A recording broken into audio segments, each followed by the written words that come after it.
Has anyone else noticed how absolutely insufferable fandom spaces have gotten in the last few years? Feels like I woke up one day and suddenly everything was a moral panic, ship wars, people losing their minds over a headcanon. Fandom used to be chaotic and weird in a fun way. Now it's chaotic and weird in a you'll be publicly executed for thinking two characters might kiss kind of way. If I had to pinpoint when exactly fandom culture really started to shift into whatever this is now, it would probably be 2020, when COVID hit and everyone was trapped inside with nothing to do except scroll TikTok, bake banana bread, binge TV shows, and desperately cling to any scrap of entertainment to survive the collective mental breakdown. I called for help twice, and not a f*** you, what do you need, or nothing. And that meant everyone suddenly flooded into online spaces that used to be a little more niche, a little more insulated, a little more weird. The gods know what you've done. Fandoms exploded overnight. Shows that might have had a quiet little Tumblr following suddenly had millions of eyes on them. People who would have never called themselves fandom people were suddenly making fan edits, writing fics, posting theories, and at first, it was actually really fun. We were all trapped inside, screaming about fictional characters together. There was more content than ever. It was communal, it was chaotic, it was cathartic. But the downside is a lot of new people didn't know the unspoken rules of fandom spaces. Basic stuff like don't like, don't read, use the block button, fiction doesn't equal endorsement, people are allowed to be weird about fictional characters sometimes and you will live. Without that foundation, a lot of people started bringing real-world social media dynamics into fandom, like cancel culture and moral performance, influencer mentality, and fandom spaces which were already a little messy started becoming hostile, or more than it usually was anyway. Suddenly, you couldn't just write a crack ship fic and move on. Now you needed a 10-slide infographic explaining why your ship wasn't problematic and why you're still a good person for writing it. Please, please, please.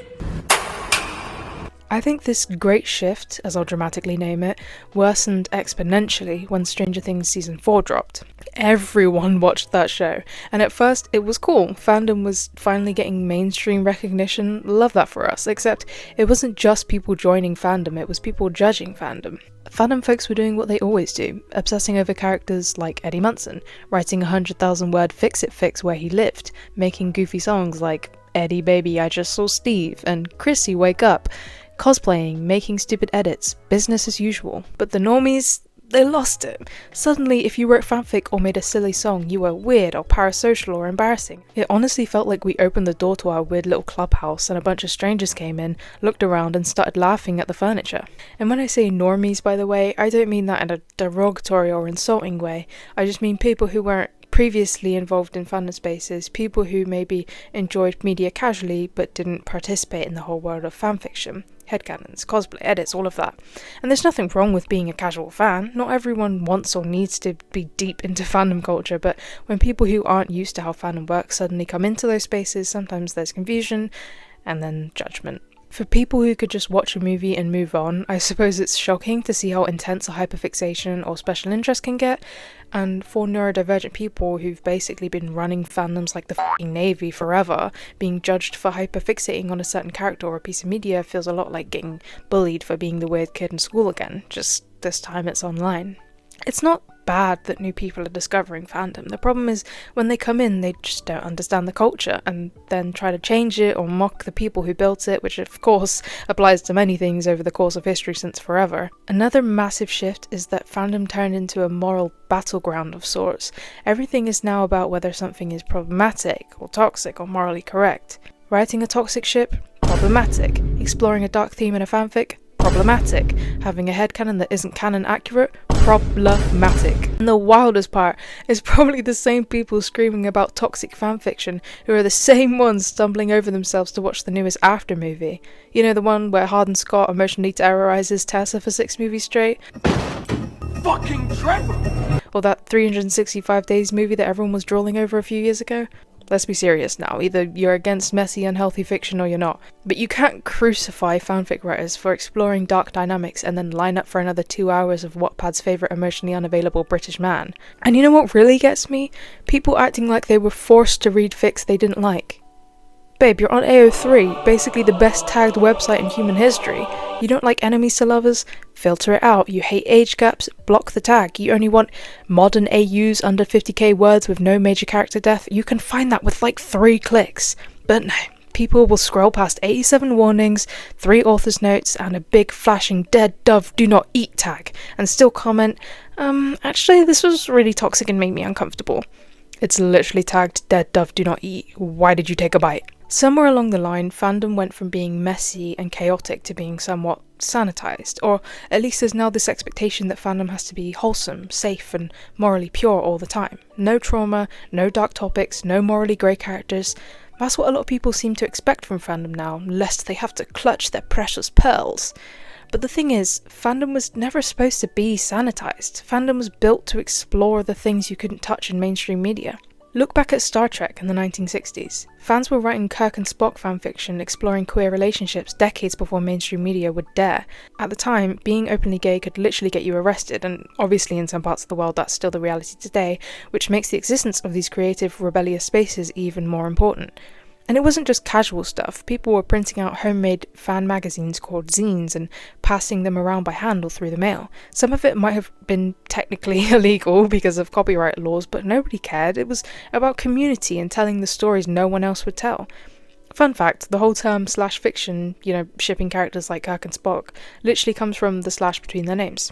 Fandom has always been queer, it's always been neurodivergent, it's always been messy and rebellious and defiant, so when people now try to sanitize fandom, to strip out anything dark or complicated or uncomfortable, it's not just annoying, it erases what fandom was built for in the first place. It essentially erases the history and the efforts and the creativity of all the people, the queer people, the neurodivergent people, the outsiders, who built these spaces with their own hands because there was nowhere else for them to go.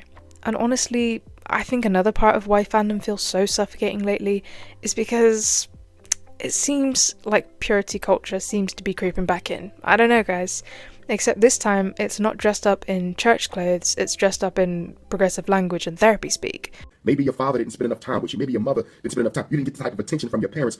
Anything remotely sexual, anything messy, anything dark or complicated, automatically bad, automatically harmful, automatically needs to be purged from existence. And it's weird and sort of a tragedy because fandom used to be one of the only places you could explore dark, taboo, complicated stuff and be messy and weird and sexual and angry and complicated safely in a fictional setting. And it was understood that it was all just stories. But now if you write a fanfiction that isn't 100% wholesome and morally correct, people treat you like you're personally responsible for the downfall of civilization. I'm like, what do you say fuck me for? And because of just how awful the world is, perhaps people are trying to protect themselves from anything that might feel like more harm. And I get that impulse, I really, really do. But when you start treating fiction like it's real life, when you moralize every trope, every character choice, every ship, when you demand that everyone else's art match your comfort levels, you're not creating safety, you're just shrinking the space. It doesn't actually make anyone safer. It just shuts down conversations, it erases complicated stories, it punishes people for being honest about trauma or pain or desire or anything that isn't shiny and easy to consume. And obviously part of that is that the internet and fandom is way more accessible to younger and younger people now. Back in the day, you had to be a specific kind of unhinged to even find fandom spaces. You had to navigate sketchy forums, shady live journal links, and Tumblr blogs with terrible layouts. But now, TikTok, YouTube, AO3, everything's easy to find, which means literal 10-year-olds are wandering into fandoms originally built by and for older teens and adults. And obviously they're gonna freak out. They want things to be clean and safe because they're kids. And that's not their fault, but it does create this weird generational clash where older fans are like, we've been weird here for decades, please leave us alone. And back in my day, if you disagreed with someone's ship or headcanon, you just ignored it and kept moving. You didn't like the idea of character A and character B together? Cool, scroll past. No one cared.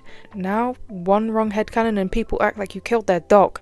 Oh, you think Bucky Barnes would listen to Taylor Swift? Blocked, reported, doxed, unfollowed because you headcanon my Blorbo incorrectly, and God forbid you imagine a character slightly different than someone else does, or characterize them a little differently from how they are in the source material. Suddenly you're public enemy number one. It is so unbelievably exhausting because who cares? They don't exist. They're not real. They are drawings and paid actors and pixels and words on a page.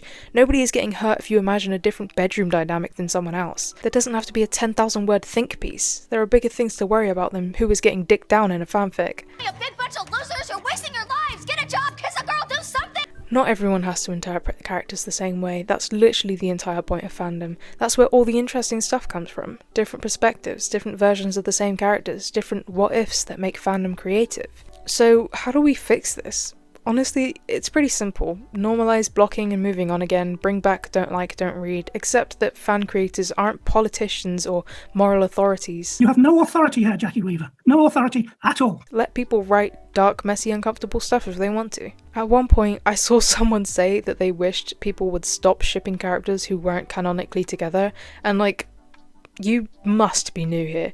Baby Elsa and Jack Frost used to run the internet for years. Those two have never even breathed the same animated air, and that didn't stop anyone. Shipping non-canon pairs is literally the foundation of fandom. Sometimes we ship best friends. Sometimes we ship enemies. Sometimes we ship two characters who exist in completely different universes and have never even met. Creativity, innovation, improvise, adapt, overcome. And honestly, with AO3 getting more popular and fandoms exploding thanks to TikTok, you've got this flood of people who don't actually know how fandom spaces work. You'll see new fans stumbling onto AO3 like, why isn't everything specifically tailored to me?